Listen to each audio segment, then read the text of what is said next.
बिस्मिल्लाहिर्रहमानिर्रहीम। अस्सलाम वालेकुम। मैं इस्लामाबाद पॉलिसी इंस्टीट्यूट की जानिब से तमाम सामीन और नाज़रीन को आज के वेबिनार में खुशामदीद कहता हूँ। आज के वेबिनार में IPI ने अपनी पेट्रोलियम रिपोर्ट, जिसका टॉपिक है rushed transition to Euro 5 standard fuels need for public debate, यानी कि हुकूमत का यूरो 5 स्टैंडर्ड फ्यूल्स की जानिब एक जल्दबाज कदम और एक अवामी मुबाहिसे की ज़रूरत है। हमारी रिपोर्ट को हमारे नहायत काबिल और senior visiting fellow doctor Mohammad Ilyas Fazil साहब ने तैयार किया है। डॉक्टर मोहम्मद इलियास फाजिल साहब पेट्रोलियम रिफाइनिंग में PhD की डिग्री रखते हैं। आपने माजी में ओबरा में बतौर मेंबर ऑयल अपनी खिदमत अंजाम दी हैं और oil companies advisory council OCAC में भी बतौर CEO आपने अपनी खिदमत को माजी में सरअंजाम दिया। जैसा कि आपको मालूम है कि हुकूमत ने मिनिस्ट्री ऑफ एनर्जी की पेट्रोलियम डिवीजन ने ये फैसला किया है कि 1 सितंबर 2020 से यानी कि गुज़श्ता कल जितनी भी पेट्रोलियम की मसनूआत की दरामदात होगी उनको यूरो 5 स्टैंडर्ड फ्यूल्स के मुताबिक बरामद किया जाएगा।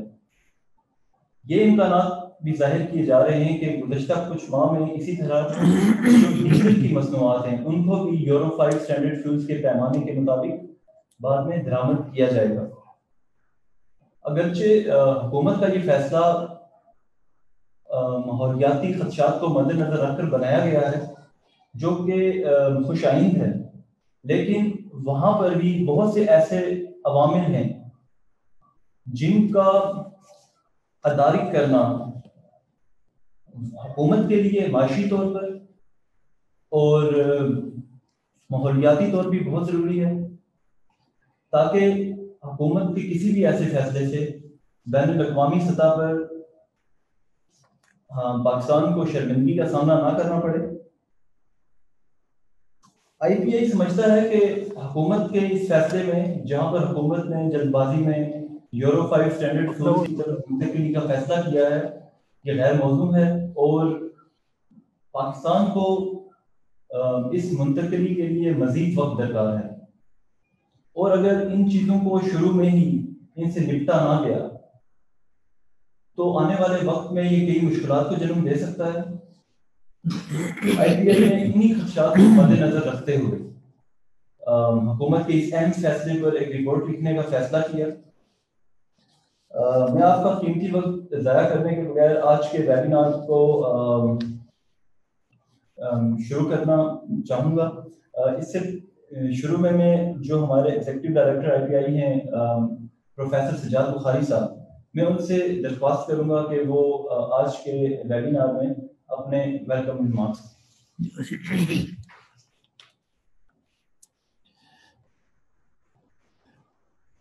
Dr. Ilyas Fazil, Distinguished Fellow, Islamabad Policy Institute, और मुअज़्ज़ज़ अहबाब, अस्सलामु अलैकुम।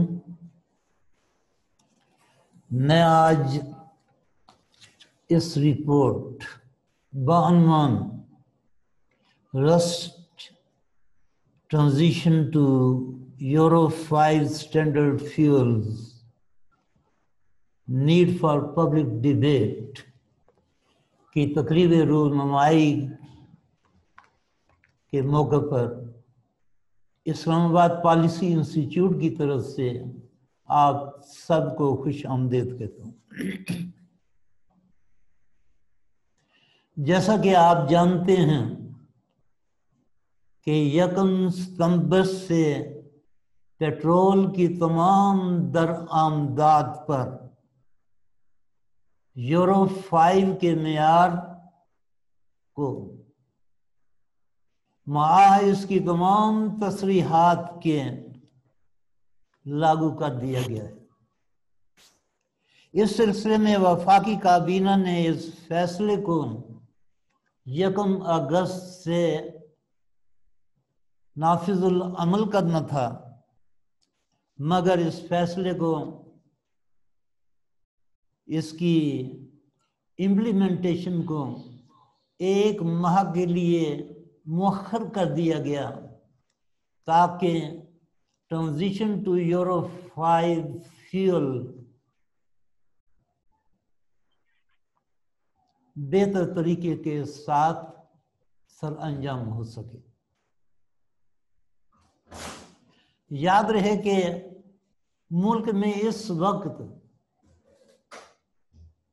जो पेट्रोल, इस वक्त से पहले जो है पेट्रोल दस्तयाब था वो यूरो 2 स्टैंडर्ड का था।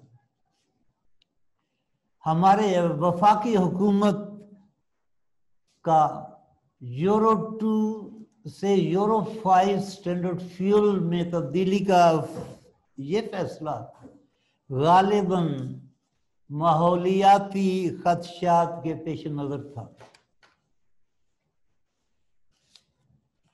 हुकूमत की ये जिम्मेदारी है कि वह आलूदगी की रोकथाम के लिए गाड़ियों से धुएं के इखराज और फ्यूल के मियार को बरकरार रखने के लिए इसके मुकर्रर करदा कवायद ज़वाबित की पाबंदी कराए। हुकूमत का ये कदम जो यूरो 2 स्टैंडर्ड फ्यूल से यूरो 5 स्टैंडर्ड फ्यूल की तरफ लिया जा रहा है, इस हद तक तो खुश आइंद है, लेकिन माहौलियाती आलूदगी से निजात पाने का यह अमल फक्त इस तब्दीली पे मुनहसर नहीं, इसके अलावा और दीगर अवामिल भी हैं जिन पे इस माहौलियाती आलूदगी से निजात पाने का इन्हसार होता है, जिसमें गाड़ियों की बेहतर मेंटेनेंस, ट्यूनिंग और यूरो 5 स्टैंडर्ड फ्यूल से मुताबिकत रखने वाले इंजनों की जरूरत है। मजीद बरां रिफाइनरीज को भी अपडेट करने की जरूरत है, क्योंकि पेट्रोल का 30% और डीजल का 50% जरूरियात जो हैं, मुल्की जो जरूरियात हैं वो मुल्की रिफाइनरी ही से पूरी होती हैं। और इसके अलावा hydrocarbon development institute of Pakistan की इस्तेदाद को भी बढ़ाने की जरूरत है ताकि वो आला स्टैंडर्ड के पेट्रोल को यानी यूरो 5 स्टैंडर्ड फ्यूल को टेस्ट कर सके। आज इस रिपोर्ट लाने का मकसद ये है कि मुल्क के अंदर सप्लाई चेन का जायजा ले सकें। आया ये सप्लाई चेन का सिस्टम जो है वो यूरो 2 स्टैंडर्ड फ्यूल से यूरो 5 स्टैंडर्ड फ्यूल की तब्दीली का मुतहम्मिल भी है या नहीं। इस सिलसिले में हालात भी पब्लिक डिबेट के मुतकाजी हैं। ये report gradual transition of Euro 2 standard fuel to Euro 5 standard fuel का हुकूमत को मशवरा देती है ताकि मुतल्लिका ज़रूरियात को पूरा किया जा सके।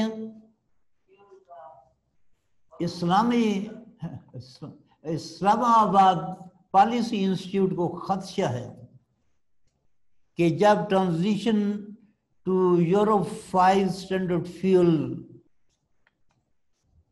के लिए तमाम ज़रूरियात को पूरा नहीं किया गया तो फिर माहौलियाती बेहतरी का हदफ पूरे तरीके से हासिल नहीं किया जा सकेगा।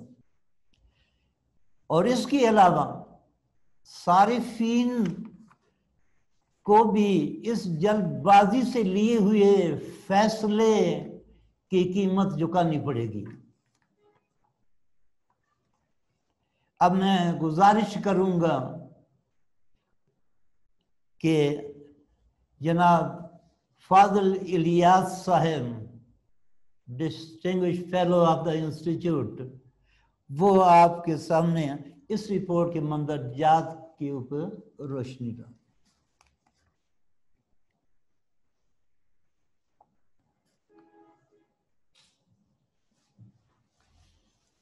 बिस्मिल्लाहिर्रहमानिर्रहीम। शुक्रिया बुखारी साहब। और यहाँ पे आपने और मेरे डिस्टिंग्विश कोलीग ने जो इंट्रोडक्शन में कह दिया है उसको मैं रिपीट नहीं करूँगा। यहाँ पे सिर्फ ये मैं ऐड करूँगा कि पिछले साल पाकिस्तान ने गैसोलीन और डीजल की इंपोर्ट्स पर अलोन $8.2 बिलियन यानी 8.2 अरब डॉलर का खर्चा किया था। टोटल खर्चा जो था वो 18 बिलियन था, जिसमें क्रूड ऑयल के अलावा दूसरे पेट्रोलियम प्रोडक्ट्स भी शामिल हैं। लेकिन जो मैंने फिगर्स आपको बताई हैं उसमें main contributor to import bill was gasoline and diesel, जिसकी हम बात कर रहे हैं। ये वो मौका है मुल्क के लिए जहां पे आपको इंडिजनाइजेशन की तरफ जाना चाहिए, जहां पे आपको मैक्सिमाइज करना चाहिए availability of fuel within the country and minimising imports, ताकि फॉरेन एक्सचेंज का खर्चा कम हो और आपका बैलेंस ऑफ पेमेंट इशू में भी बेहतरी आए। चूंकि हम यूरो स्टैंडर्ड्स की बात कर रहे हैं, मैं ज़रूरी समझता हूं कि पहले ये समझा दूं कि यूरो स्टैंडर्ड्स होते क्या हैं। यूरोप में जितनी भी गाड़ियां हैं और कमर्शियल व्हीकल्स हैं, उन पे लागू है strict limits tell pipe emissions के। मतलब एमिशन स्टैंडर्ड्स पहले बनाए जाते हैं, जिसकी बेसिस पे ये डिटरमिन होता है कि इन गाड़ियों में जो कि इन एमिशन स्टैंडर्ड्स को मीट करने के लिए बनाई गई हैं, उनमें फ्यूल कौन सा इस्तेमाल होगा, ताकि वो कंपैटिबिलिटी जिसका बुखारी साहब ने भी जिक्र किया है वो आ जाए। इनको नॉर्मली यूरो स्टैंडर्ड्स कहते हैं। ये 1991 में इंट्रोड्यूस हुए थे, जबकि यूरो 0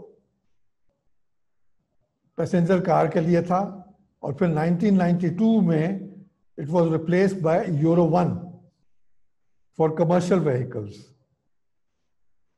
एमिशन स्टैंडर्ड्स यूरो 0 से पहले भी मौजूद थे, लेकिन ये जो 1990 को समझा जाता है 1991 को, कि इस वक्त सही तरीके से इनोवेशन शुरू हुई ताकि गाड़ियां ऐसी टेक्नोलॉजी वाली बनाई जाएं जो कि टाइटर एमिशन स्टैंडर्ड्स को मीट कर सकें।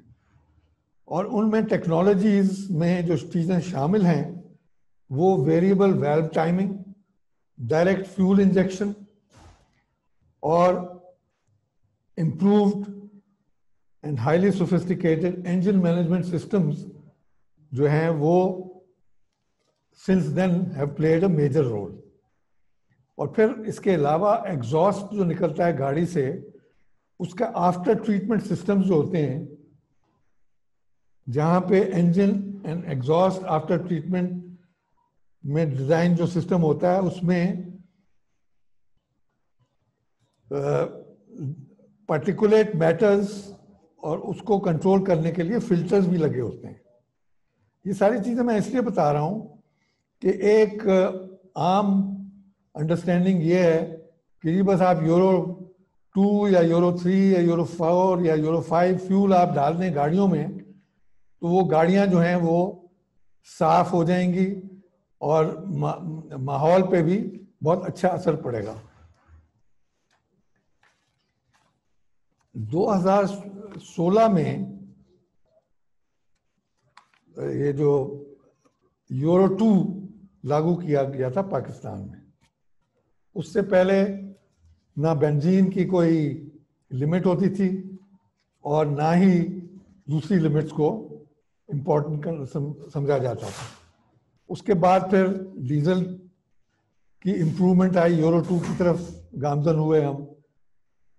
2016 से लेके अब तक कितना अरसा हुआ?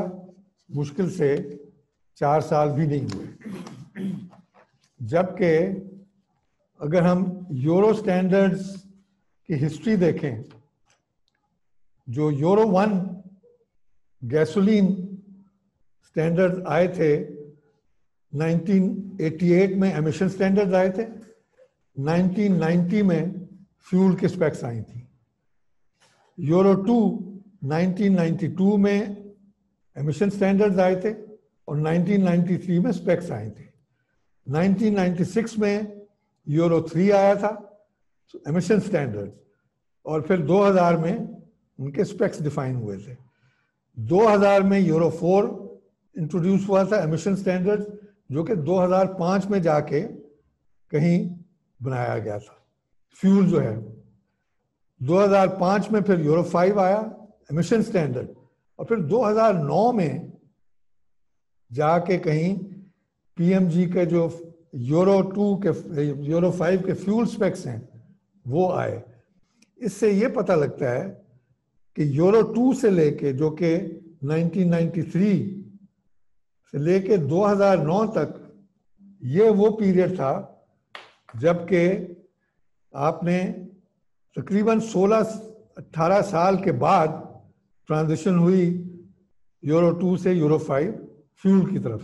और हम बात कर रहे हैं कि जी आज हम यूरो 2 से इमीडिएटली शिफ्ट हो जाएं यूरो 5 की तरफ, जो मेरे नज़दीक, जिसकी वजह मैं अभी आपको बताऊंगा, नामुमकिन है और ना ही इतने रश्ड डिसीजन की ज़रूरत है, क्योंकि इसके सीरियस इम्प्लिकेशंस हैं पाकिस्तान के लिए, उसकी इकोनॉमी के लिए, उसके फॉरेन एक्सचेंज यानी रिजर्व्स पे, जो कि हम अफोर्ड नहीं कर सकते।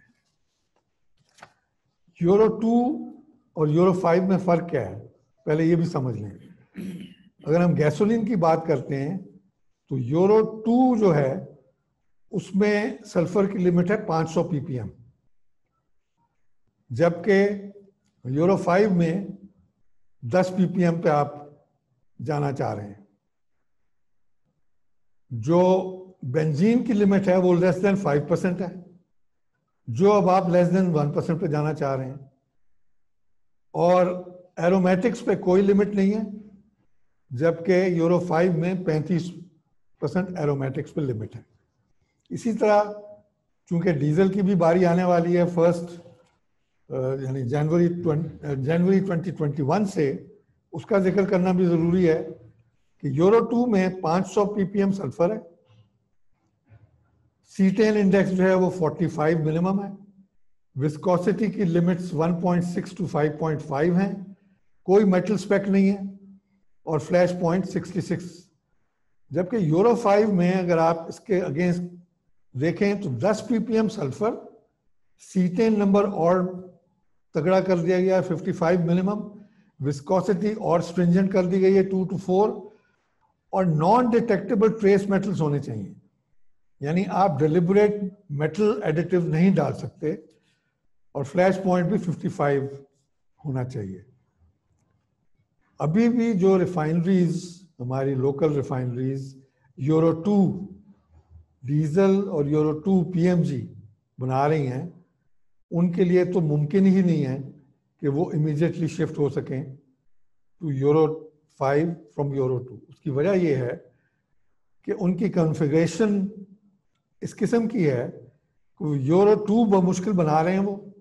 अगर उनसे ये कहा जाएगा कि आप चाबी घुमाएं और यूरो 5 बनाना शुरू कर दें, तो वो चाबी 3 साल मिनिमम से पहले नहीं घूम सकती।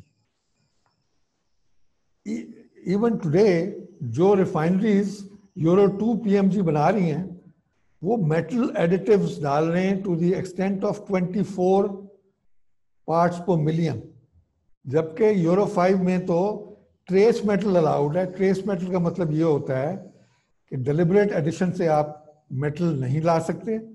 जो प्रोसेस के थ्रू कुछ रह जाता है जो कि अवॉइड नहीं हो सकता, उसको ट्रेस मेटल कहा जाता है, और वो भी नॉन डिटेक्टेबल रखा गया है। ठीक है,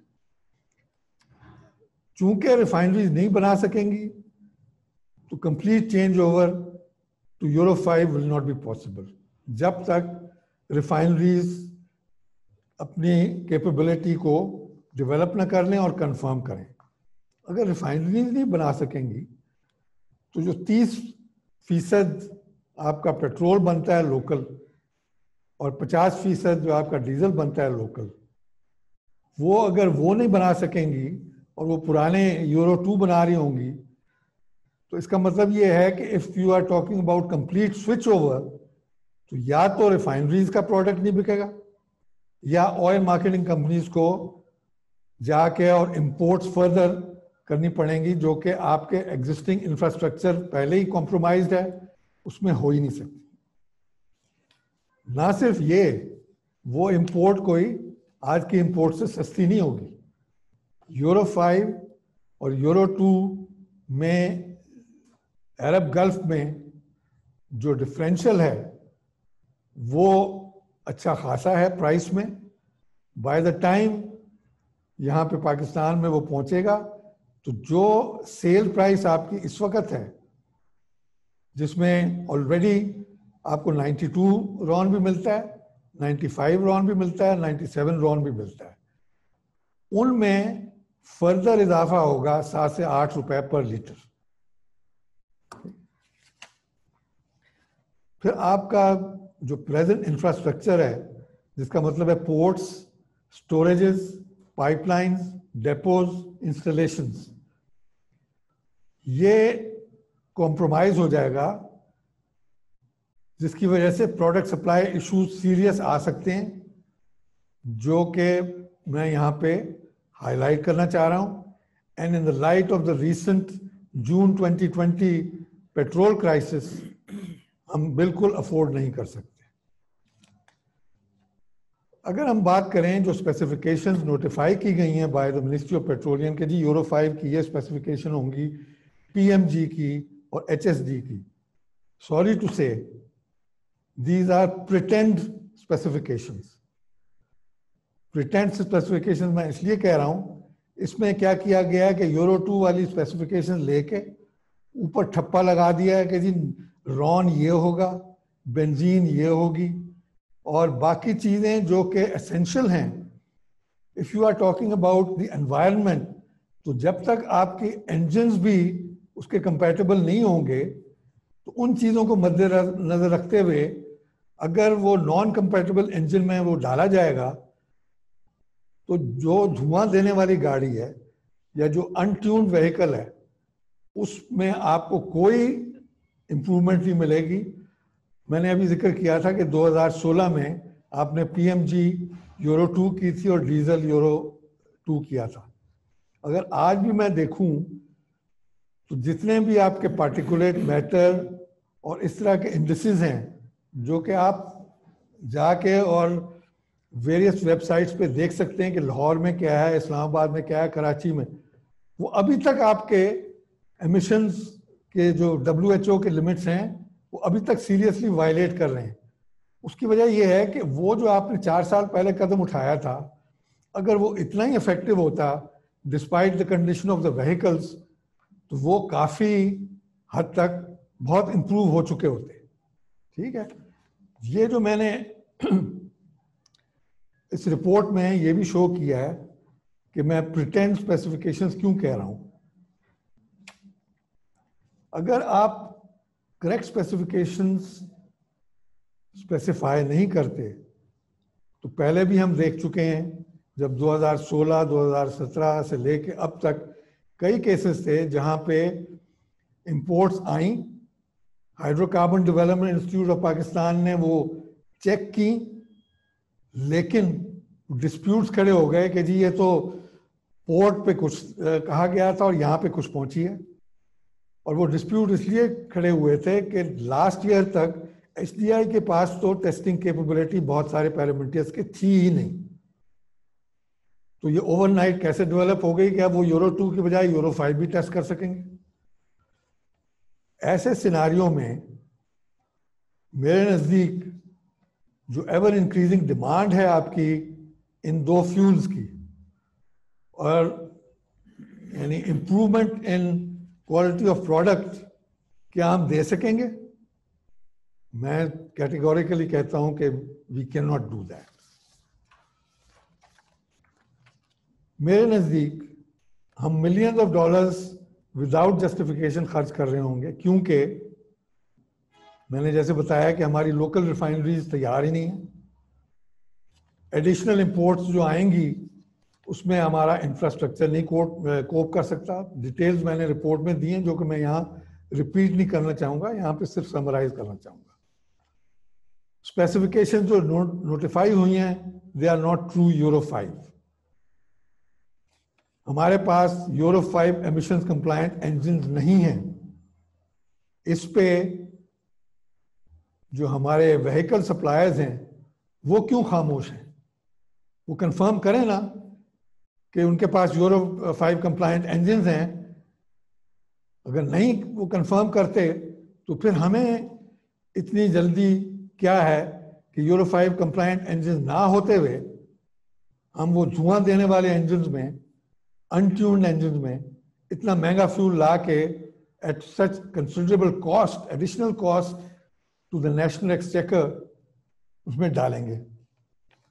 हमारे पास एनेबलिंग एनवायरनमेंट नहीं है। एनेबलिंग एनवायरनमेंट में मैं इसलिए कहता हूं कि बाहर के मुल्कों में, यूरोप में, यूएसए में, जहां पे ये यूरो 5 और वेरियस फ्यूल्स इस्तेमाल होते हैं, वो जिन गाड़ियों में डाले जाते हैं उनकी मैंडेटेड एनुअल इंस्पेक्शन होती है, गवर्नमेंट कंट्रोल्ड एंड सर्टिफाइड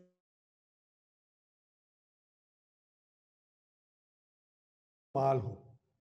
अगर वो नहीं होगा तो यूरो 5 अगर आप उसमें उन इंजन में डालेंगे, that is equivalent to throwing money down literally the drain pipe, not literally the drain but the drain pipe या exhaust pipe of your engine. फिर 50% हमारा कंज्यूमर जो है वो कौन है? वो है मोटरसाइकिलिस्ट। मोटरसाइकिलिस्ट वो पॉपुलेशन का हिस्सा है जो कि सबसे गरीब तबके में आता है। वो इस वक्त भी 10 रुपए पर लीटर ज्यादा दे रहा है as compared to what he should be paying. गाड़ी वाला भी वही पैसे यानी देता है यूरो 2 पीएमजी के लिए, और मोटरसाइकिलिस्ट जो गरीब तबका है वो भी ये देता है।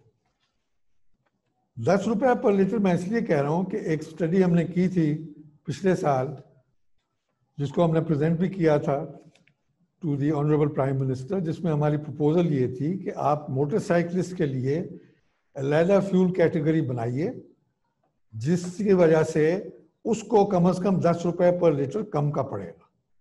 और यहाँ पे हम बात अब करने जा रहे हैं कि जी वो 10 रुपए भी पड़ता रहेगा उस पर, और जो 7-8 रुपए पर लीटर ज्यादा आपको देना पड़ेगा बिकॉज ऑफ एडिशनल इंपोर्ट्स, वो और उस पर बोझ डालेंगे आप। ये सारी वो चीजें हैं जिनकी वजह से वे फॉरवर्ड जो हम प्रपोज कर रहे हैं वो ये है। एक तो सबसे पहले ये कि जो मेन स्टेक होल्डर आपका यूरो 5 के इस्तेमाल में कौन है? पाकिस्तानी कंज्यूमर, जिसमें मोटरसाइकिलिस्ट भी आते हैं, जिसमें गाड़ियों वाले भी आते हैं। हर कंज्यूमर का जो लार्जेस्ट चंक अपने डोमेस्टिक मंथली एक्सपेंसेस में किस में जाता है? फ्यूल एंड एनर्जी कॉस्ट में। उसको इस डिसीजन लेने से पहले कंज्यूमर जो है उसको तो आपने टोटली इग्नोर कर दिया है while taking this extreme decision to convert completely to Euro 5। हमारे नजदीक एक पब्लिक डिबेट होनी चाहिए जिनमें तमाम स्टेक होल्डर्स के इनपुट्स आने चाहिए और पॉलिसी डिफाइन होनी चाहिए देयर आफ्टर। ये ओगरा जिस तरह गैस प्राइस इंक्रीजेस करते वक्त पब्लिक हियरिंग्स करती है, इसी तरह ओगरा के परव्यू में ये दोनों फ्यूल्स भी आते हैं, because OGRA is looking after the downstream oil industry जिसकी हम बात कर रहे हैं, refining, oil marketing company, ports. और जब तक ये पब्लिक डिबेट नहीं होती,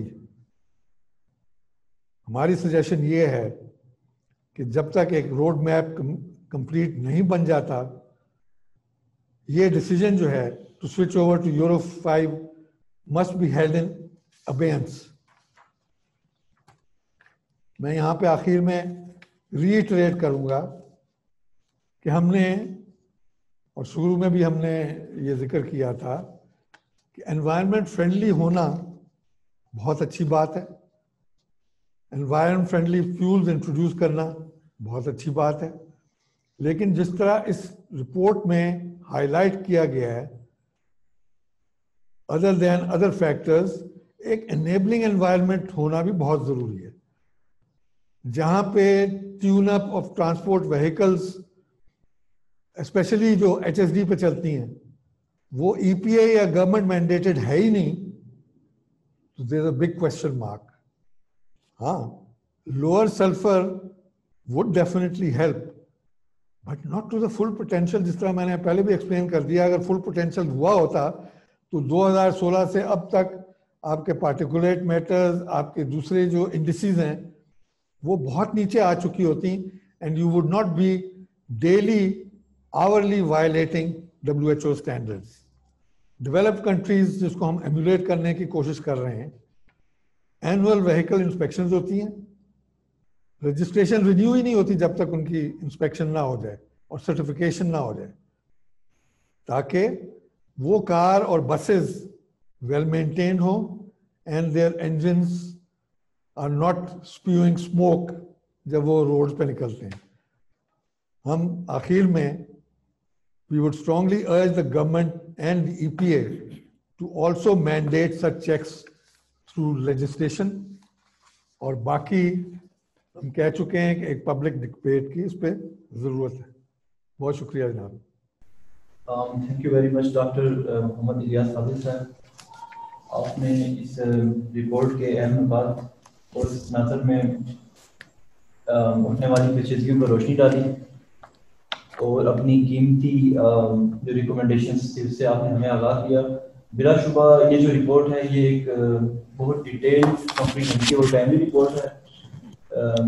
इस रिपोर्ट के पब्लिश होने के बाद मैं उम्मीद करता हूँ कि हुकूमत अपने फैसले पर एक दफ़ा नजरसानी ज़रूर करेगी और कोई भी ऐसे इकदाम जिससे पाकिस्तान की मैशत, फॉरेन एक्सचेंज रिजर्व, माहौल और प्राइमरी स्टेक होल्डर जो अवाम हैं उनके ऊपर मनफी असरात आ सकें, ऐसे फैसलों से इज्तनाब करेगी। इसके साथ ही मैं अपनी audience, IPI executive director professor Sajjad Bukhari साहब और हमारे distinguished fellow doctor Mohammad Ilyas Qadir साहब का शुक्रिया अदा करता हूँ कि उन्होंने अपना कीमती वक्त निकाला और IPI में अपने इंसाइट्स पेश किए। इसी के साथ मैं तमाम लोगों से इजाज़त चाहूँगा। खुदा हाफ़िज़। बहुत शुक्रिया। बहुत शुक्रिया।